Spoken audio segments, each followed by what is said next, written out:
पश्चिम चंपारण जिला के तमाम वार्ड साथियों का मैं कोटि कोटि नमन करता हूं और धन्यवाद देता हूं कि आप सभी ने इस पर्व में अपना बहुमूल्य कीमती समय निकालकर आज यहाँ उपस्थित हुए हैं।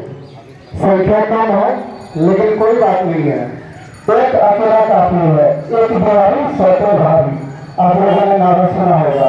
हर पंचायत में एक एक सदस्य आया है, कोई दिक्कत नहीं है, लेकिन साझा कर्मियों को यानी कि कर्मियों में लड़ना है तो संघ जरूरी है।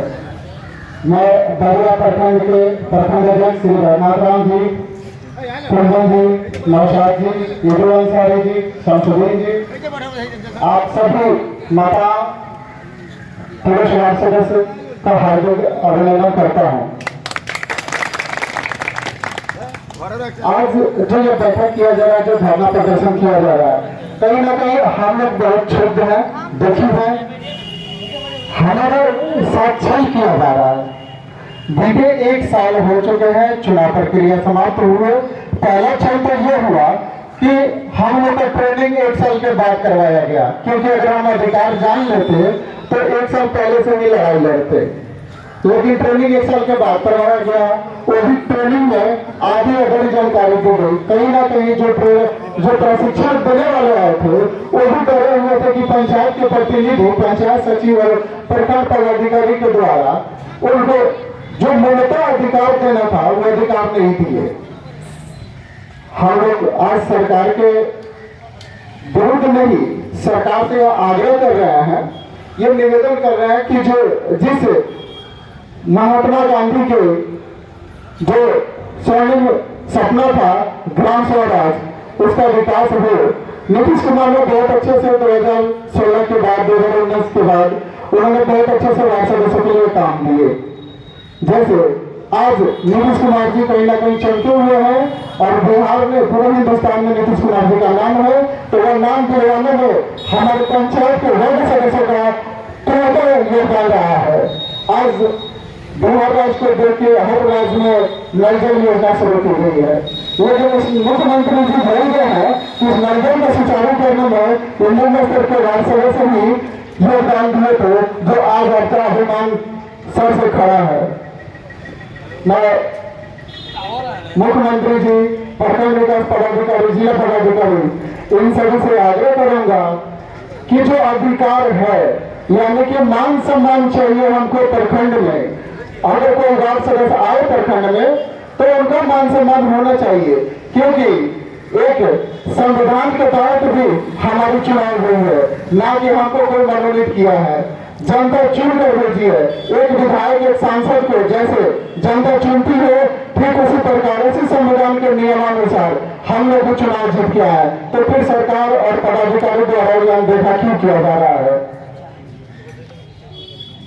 7 निश्चय योजना 2019 में मिली थी, इसको देखते हुए बहुत तरक्की की है विकास, और बिहार में विकास योजना पूरे वार्ड सदस्यों ने जी जान से ईमानदारी और निष्ठा के साथ किए थे। कुछ सदस्यों ने गलती की थी जिसका भुगतना आज हो रहा है, लेकिन आज जो बिहार तरक्की की है, गांव गांव गली गली में जो पीसीसी निर्माण, पेवर ब्लॉक और जो नल जल योजना है, हर घर तक स्वच्छ पानी पहुंचाया जा रहा है। इसमें मुख्यतः वार्ड सदस्य का अहम योगदान है, ना कि पंचायत के मुख्य प्रतिनिधि का। अगर यही रहता तो पंचायत के जो मुख्य प्रतिनिधि है, माननीय है, वो उनके हाथ में क्यों नहीं दिया गया नल जल योजना। हमारी सरकार से मांग है कि जिस तरह से पंचायत समिति यानी कि बीडीसी और मुखिया जी को मनरेगा में काम मिलता है 7% और 40% का, उस तरह 20% उसमें से हम लोग को भी मनरेगा में पूर्ण योगदान होना चाहिए, ताकि हम कच्चे जो वर्क होता है यानी कि कच्चा काम जो होता है मिट्टी का, वो किसी से मांगे नहीं हम काम कराने में, ना मुखिया के पास जाए और ना ही पंचायत समिति के पास जाए। वो अधिकार हमारे हाथ में हो, उतना अधिकार मिले, हम लोग भी मनरेगा में बढ़ चढ़ करके काम करेंगे और विकास को पूर्णतः सफल बनाएंगे। दूसरी मांग है कि आए दिन वार्ड सदस्यों के साथ हत्याएं की जा रही है। कहीं ना कहीं पंचायत में वार्ड सदस्यों की हत्या हो रही है। इसका जिम्मेदार कौन है? पंचायत के प्रतिनिधि है, या प्रखंड के पदाधिकारी हैं, या जिला पदाधिकारी है, या सरकार है। मेरा इन सभी से सवाल है कि हत्याएं क्यों हो रही है? अगर कोई अपना अधिकार मांगता है तो क्या उसकी हत्या कर दी जाएगी? आप जिस नियमावली के अनुसार जीत के आए हैं, उसी संविधान के अनुसार हम भी जीत के आए हैं। सरकार जितना अधिकार आपको दिया है, जो अधिकार हमको दिया है, उस अधिकार के तहत हम भी अपना मांग रखते हैं। तो फिर हत्याएं क्यों हो रही है? सरकार पदाधिकारी उस पर ध्यान दे। दूसरी बात, कार्यकारिणी की बैठक होती है, 2 अक्टूबर को कार्यकारिणी की बैठक होता है, क्योंकि उस दिन महात्मा गांधी का सपना जो था ग्राम स्वराज का, इसलिए कार्यकारिणी की बैठक होती है और विकास योजना का कार्यक्रम होता है आम सभा लगा करके। क्या आम सभा में वार्ड सदस्य पहुंचे थे? क्या आम सभा हुई थी? जी नहीं। इस 2 अक्टूबर को पूरे बिहार के प्रखंड परिसर हो या पंचायत परिसर हो या सामुदायिक भवन हो, कहीं पर भी किसी प्रकार का कार्यकारिणी बैठक नहीं हुआ था और रजिस्टर पर जाली हस्ताक्षर किया गया है। इसका जवाबदेह कौन होगा? उस जाली हस्ताक्षर पे प्रखंड के द्वारा स्वीकृति भी मिल गई है कि पंचायत सचिव के समक्ष यह हस्ताक्षर किया गया था। इसका जिम्मेवार कौन है? इसका जवाब कौन देगा? प्रखंड विकास पदाधिकारी देंगे या प्रखंड के द्वारा चयनित पंचायत सचिव देंगे? जब हम वहां पहुंचे ही नहीं तो हमारा सिग्नेचर हुआ कैसे? इसकी जांच कराई जाए और जो दोषी है उनको पूर्णतः सजा दिया जाए।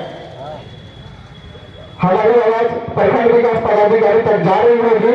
मैं ये मांग करता हूं कि 2 अक्टूबर के दिन जो भी पंचायत में कार्यकारिणी का बैठक नहीं हुआ है, वहां पे जाली सिग्नेचर किया गया है, उस जाली सिग्नेचर का जांच किया जाए, कार्यकारिणी रजिस्टर का मांग हो और जांच किया जाए।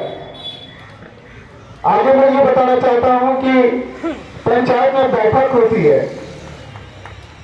पंचायत सचिव के द्वारा नहीं, उनके अटॉर्नी के द्वारा किया जाता है, दलाल के द्वारा किया जाता है। पंचायत सचिव तो रहते ही नहीं है। तो आखिर कहीं ना कहीं हर जगह वार्ड सदस्य के साथ छलावा किया जाता है, साइन करवाया जाता है, एक पन्ना छोड़ करके हर पंचायत में प्रोसीडिंग लिखा जाएगा और नीचे का 4 लाइन छोड़ दिया जाएगा और रहेगा कि आप लोग यहां से साइन कीजिए। हम लोग नए नए वार्ड सदस्य हैं, कुछ जानकारी नहीं रहता है, होता है कि चलिए हमारे प्रतिनिधि हमारे पदाधिकारी तो अपने हैं, कुछ गलत तो करेंगे नहीं। बाद में पता चलता है कि इस हस्ताक्षर पे तो रुपये का निकासी हो चुका है, जबकि हमने तो यहाँ पे कुछ लिखे ही नहीं रहते हैं। लेकिन एक सिग्नेचर से वो जो खाली स्थान है, उस खाली स्थान में क्या लिखा जाता है, कभी वार्ड सदस्य को दिखाया जाता है, कभी नहीं दिखाया जाता है कि जो रजिस्टर पे हम साइन किए हैं उसके पीछे में क्या लिखा जाता है। आखिर वो 4 लाइन 2 पन्ना छुड़वाने का क्या मकसद है? कहीं ना कहीं गलत नियत है। उस गलत नियत के चलते वार्ड सदस्य फंसते हैं और उनका अधिकार छीना जाता है। मैं ज्यादा समय नहीं लूंगा, बस एक चीज यही कहूंगा कि छठ पूजा के बाद अगर सरकार हमारी मांग पूरा नहीं करती है तो 20 नवंबर को जन आक्रोश यानी कि 1,14,687 वार्ड सदस्य हैं पूरे बिहार में। ऐसा कहीं भी नहीं है कि कोई प्रतिनिधि हो। हमारी मांग मुख्यमंत्री जी से है कि जिस प्रकार विधायक सांसद आदि का पेंशन मिलता है, उसी तरह वार्ड सदस्यों का भी पेंशन मिलना चाहिए। अन्यथा अगर वार्ड सदस्य का पेंशन नहीं है तो बंद कीजिए इनका भी पेंशन। आप जो मानदेय भत्ता मिलता है वो मानदेय भत्ता आज तक नहीं मिला। क्या 500 रुपया मानदेय भत्ता होना चाहिए? अगर सरकार की यही नीति है तो मानदेय भत्ता नहीं चाहिए। हमारी बीमा ही करवा दे सरकार, क्योंकि 500 रुपये पे क्या होगा? अगर किसी व्यक्ति की हत्या हो रही है तो सरकार मुआवजा देने से घबरा रही है, मुआवजा नहीं दे रही है। क्या पंचायत के प्रतिनिधि नहीं है हम? क्या हमारा अधिकार नहीं है? संविधान के अंदर नहीं है? बहुत सारी समस्याएं हैं पंचायत वार्ड सदस्यों को, जिसका लेकर हम लोग छठ के बाद जिला पदाधिकारी से मिलेंगे और उनके बाद हम लोग पंचायती राज मंत्री श्री मुरारी प्रसाद गौतम जी से फिर से मिलेंगे, क्योंकि उनके द्वारा आश्वासन दिया गया था कि दुर्गा पूजा के बाद में वार्ड सदस्य के अधिकार क्षेत्र में काम मिलेगा, और जो योजना है यानी कि 7 मिनिस्टर योजना पार्ट 2 वो वार्ड के अधिकार में ही जाएगा।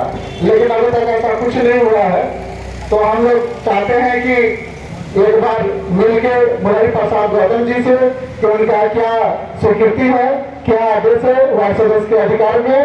उसके बाद अगर हम लोग अधिकार नहीं मिला तो 20 नवंबर को गांधी मैदान या गिरगनी बाग, ये 2 जगह पे 1,14,687 वार्ड पहुंचेंगे और वहां पे एक जन आक्रोश आंदोलन होगा जो अनिश्चितकालीन चलेगा।